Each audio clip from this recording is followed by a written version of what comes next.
Hello दोस्तों, आपका हमारे YouTube चैनल में आपका स्वागत है। दोस्तों, आज हम पढ़ेंगे मैथ में अगला चैप्टर यानी नया चैप्टर हम लोग स्टार्ट करेंगे, लाभ हानि, प्रॉफिट एंड लॉस।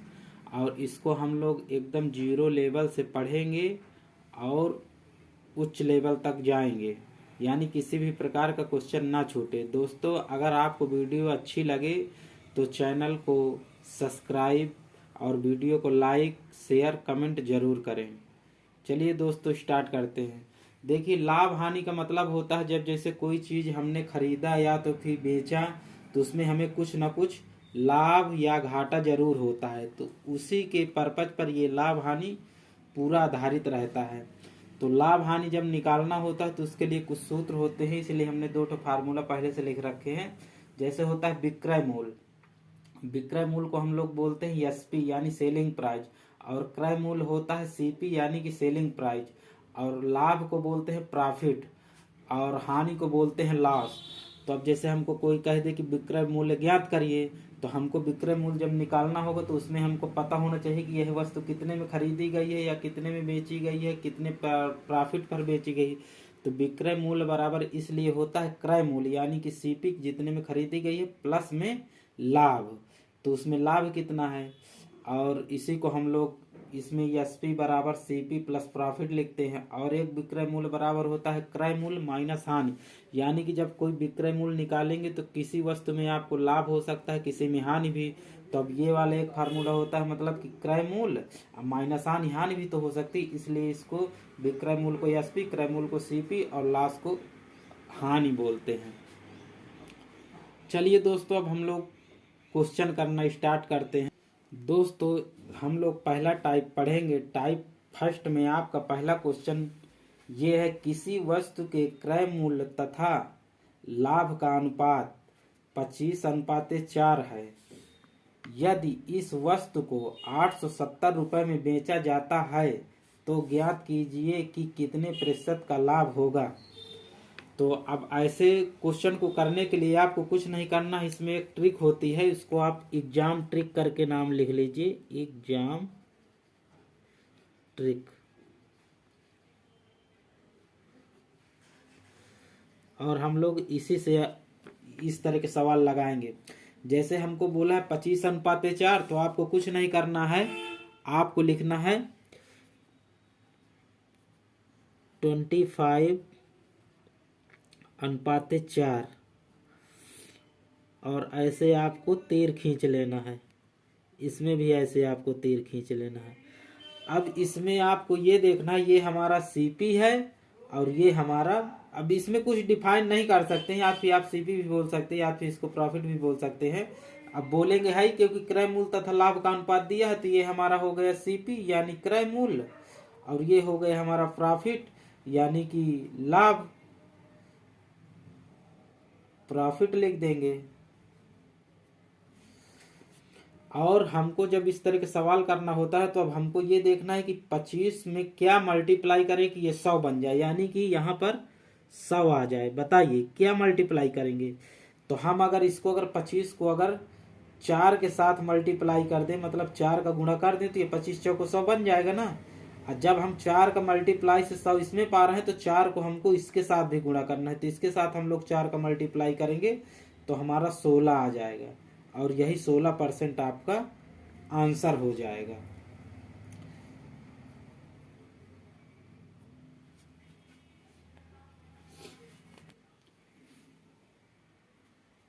दोस्तों, हमको क्वेश्चन में दे रखा था कि क्रय मूल्य और लाभ का अनुपात इतना है, तो हमने लिख दिया कि क्रय मूल्य 25:4, मतलब ये 4 आपका प्रॉफिट था, और इसको हमको 100 बनाना था तो 4 से मल्टीप्लाई किए तो 100 आया।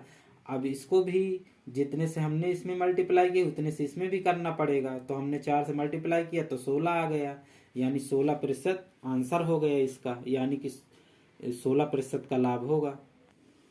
दोस्तों, आपका अगला क्वेश्चन है। अगले क्वेश्चन में हमको दिया है, किसी वस्तु के क्रय मूल्य तथा विक्रय मूल्य का अनुपात। इस बार हमको क्रय मूल्य दिया है और विक्रय मूल्य का अनुपात दिया है, यानी 4:5 है।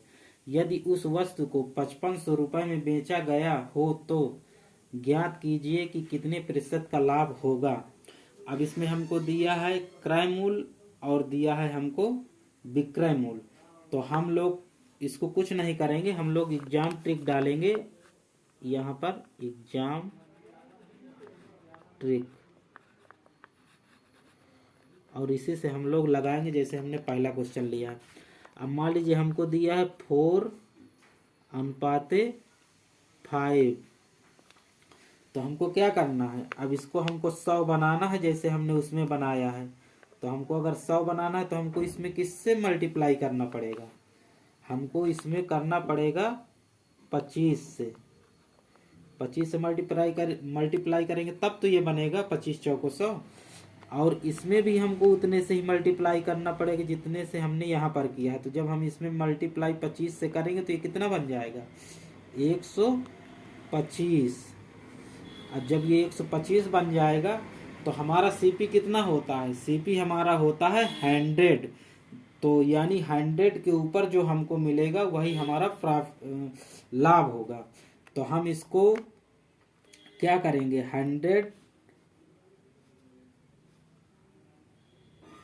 125 माइनस 100 कर देंगे तो कितना आएगा, 25%।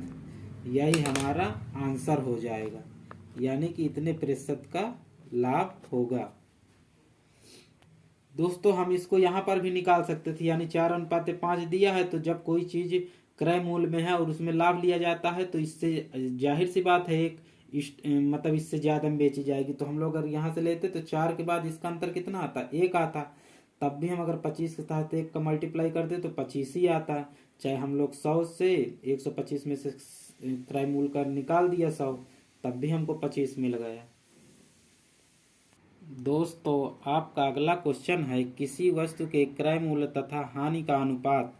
इस बार क्रय मूल्य दिया है, इस बार हमको प्रॉफिट नहीं यानी हानि का अनुपात दिया है। तो ज्ञात कीजिए कि यदि इसे 1100 रुपये में बेचा गया तो हानि कितने प्रतिशत होगी। हमको इसमें हानि की प्रतिशत बताना है। तो दोस्तों कुछ नहीं करना, इसमें भी हमको एग्जाम ट्रिक से लगाना है, एग्जाम ट्रिक। और इसमें हमको क्या दिया है, क्रय मूल्य और हानि, यानी कि सीपी अनुपाते लॉस। तो कुछ नहीं करना है, हमको बस ऐसे लिख देना है। अब यहाँ पर हम लोग क्या लिखेंगे, यहाँ पर लिखेंगे हम लोग 15 और यहाँ पर लिखेंगे हम लोग 4, यानी कि ये लॉस है। अब इसको हम लोगों को 100 बनाना है। तो 100 बनाने के लिए क्या करेंगे, अब इसको हमको 100 बनाना है तो हम लोग इसमें मल्टीप्लाई करेंगे कि ऐसी क्या संख्या मल्टीप्लाई करें कि यहाँ पर 100 बन जाए। तो हम लोग 100/15 से अगर मल्टीप्लाई कर दें तो हमारा ये 100 बन जाएगा, यानी कि जब इससे हम मल्टीप्लाई करेंगे तो 15 से 15 कट जाएगा तो 100 बचेगा। तो जब हम 100/15 से इसमें मल्टीप्लाई कर रहे हैं तो 100/15 से हमको इसमें भी मल्टीप्लाई करना पड़ेगा, तब जाके ये हमारा जितना भी आएगा वही होगा। तो हम लोग जब इसको सॉल्व करेंगे तो इसको सॉल्व करेंगे तो हमारा आएगा 4। अब इसके साथ मल्टीप्लाई करेंगे कितने की, 100/15 की। जब 100/15 की मल्टीप्लाई करेंगे तो ये 5 आई 15, और ये कितनी बार में जाएगा, 5 दूनी 10 यानी 20 बार में। अब जब ये 20 बार में जाएगा तो इसको मल्टीप्लाई करेंगे, यानी कि यहाँ पर आ जाएगा 4 × 20/3। तो जब हम इसको सॉल्व करेंगे तो 20 चौक 80/3। अब जब हम इसको सॉल्व करेंगे तो 3 दूनी 6, यानी कि फिर कितना बचेगा, फिर 20 बचेगा। तो 3×6 18, फिर 2 बचेगा, फिर दशमलव लगा के तो इसको ये आ जाएगा हमारा 26 सही 2/3% आएगा। जब हम इसको सॉल्व करेंगे तो यहाँ पर हम लोग लिख देंगे 26 सही 2/3%। यही हमारी इतने % की हानि होगी, यानी लॉस। और यही हमारा आंसर हो जाएगा।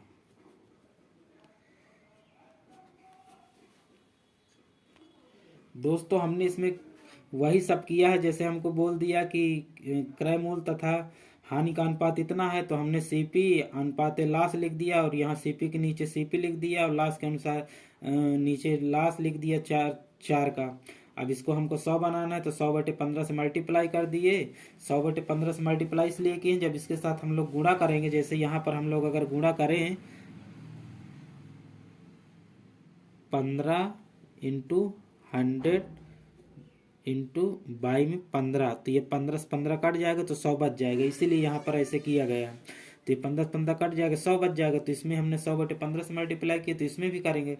जब हम इसमें 100/15 से मल्टीप्लाई करेंगे तो ये 100/15 लिखेंगे, इसको काटेंगे तो ये 5×3 3 बार में चल जाएगी, ये 20 बार में इसका मल्टीप्लाई हो जाएगा। तो 20 चौक 80 आ जाएगा, बटे में 3 रहेगा। जब बटे में 3 रहेगा तो इसको सॉल्व करेंगे तो 26/2/3%, यानी कि यही हमारा परसेंटेज हानि का आ गया। दोस्तों अगला क्वेश्चन है, किसी वस्तु के क्रय मूल्य तथा विक्रय मूल्य का अनुपात 10:7 है। यदि उस वस्तु को 1553 रुपये में बेचा जाता है तो ज्ञात कीजिए कि पूरे व्यापार में कितने प्रतिशत का लाभ या हानि होगी। तो दोस्तों इसको भी करने के लिए हमको कुछ नहीं करना, हमको लगाना है एग्जाम ट्रिक। और इसको जैसे हमने वो सवाल किए वैसे इसको भी करना है। जैसे हमको दिया है क्रय मूल्य और विक्रय मूल्य, यानी कि हमको दे रखा है सीपी अनुपात एसपी, और इसी से हमको पूछा है कि कितने का लाभ हुआ कितने की हानि। तो सीपी अनुपात एसपी हमारा कितना दिया है 10:7। अब हमसे पूछा कितने % की हानि होती है, तो जब सीपी हमारा 10 है, सीपी हमारा 10 है तो सीपी, और यहाँ पर हम लोग क्या निकालेंगे, जैसे सीपी हमारा 10 है तो हम लोग 10 लिख लेंगे, लेकिन एसपी हमारा 7 है, यानी कि हम कोई चीज़ 10 रुपये में खरीदे तो 7 रुपये में बेच दिए, तो हमको कितने का घाटा हुआ भाई ना। हमने बल्कि जितने में खरीदा उतने में बेच ही नहीं पाए, उससे कम में बेचे, तो हमको 3 रुपये का लॉस होगा। तो यहाँ पर हम लोग लिख देंगे लॉस, यानी सीपी और लॉस का अनुपात आ गया। तो अब इसको हम लोग 100 बनाएंगे। जब इसको हम लोग 100 बनाएंगे तो किससे मल्टीप्लाई करेंगे, हम लोग करेंगे 10 से मल्टीप्लाई, 10×100, तब जाके ये 100 बनेगा। तो 10 की मल्टीप्लाई हमें यहाँ भी करना पड़ेगा, तो ये बन जाएगा 30, और इसी को हम लोग बोल देंगे कि 30% की हानि हुई, यानी कि लॉस, और यही हमारा हो जाएगा आंसर। दोस्तों अगर वीडियो अच्छी लगी हो आपको तो वीडियो को लाइक, शेयर, कमेंट और चैनल को सब्सक्राइब जरूर करें।